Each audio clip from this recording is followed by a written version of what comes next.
David, one of the pieces you're playing is the Bach toccata in C minor, one of 7 toccatas which Bach wrote when he was a young man, approximately the same age as you. Do you find that you can relate to this piece in a special way because you're about the same age as Bach was? Well, there's that youthful energy to the piece that I find I can really relate to, and I play it. I mean, there's an intensity which is almost abnormal. I mean, the fact that the piece is so long and so repetitive, there's an obsessiveness to it, which doesn't appear in a lot of Bach's music. Because it's unbalanced too, isn't it? It's the opening bit and then the... Yeah. And then this enormous fugue, right? On this very... Well, it could be an obnoxious theme, actually, if you come to think of it. Anyway. But it's really a challenge to just like see this theme weave its way through the piece and always make it more intense as it goes and as the piece builds. And yeah, well, there's this youth to the piece because, well, mature Bach wouldn't attempt something like that. It's all so perfectly balanced, you know.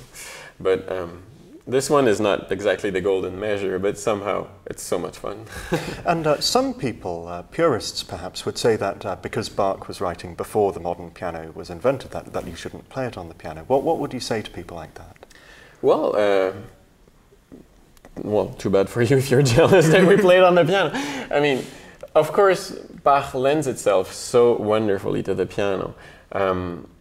Rivaled only by the organ or an orchestra, I think, because the fact that it's so polyphonic and has all those voices, the counterpoint going on, really makes it so interesting to play it on the piano because you can give a different sound, a different texture or color to each different voice. So then I think it really adds to it, to the music, when you play it on the piano, and I do not think that Bach would be offended that we do play it on the piano.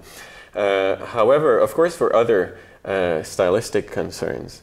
I'm not somebody who has studied performance practice, but I will still allow myself to play Bach on the piano and have fun with it and see what I would like to do with it and just do it without worrying too much about the performance practice, because if I'm taking it away from the harpsichord to begin with, well, I might as well do what I want with it and try to make it sound good on the piano, right? So you're sort of doing an adaptation to begin with. And so, you have more freedom. Yeah, basically. So I allow it to myself and I go all the way with that. I think it's the only way to make it convincing on the piano.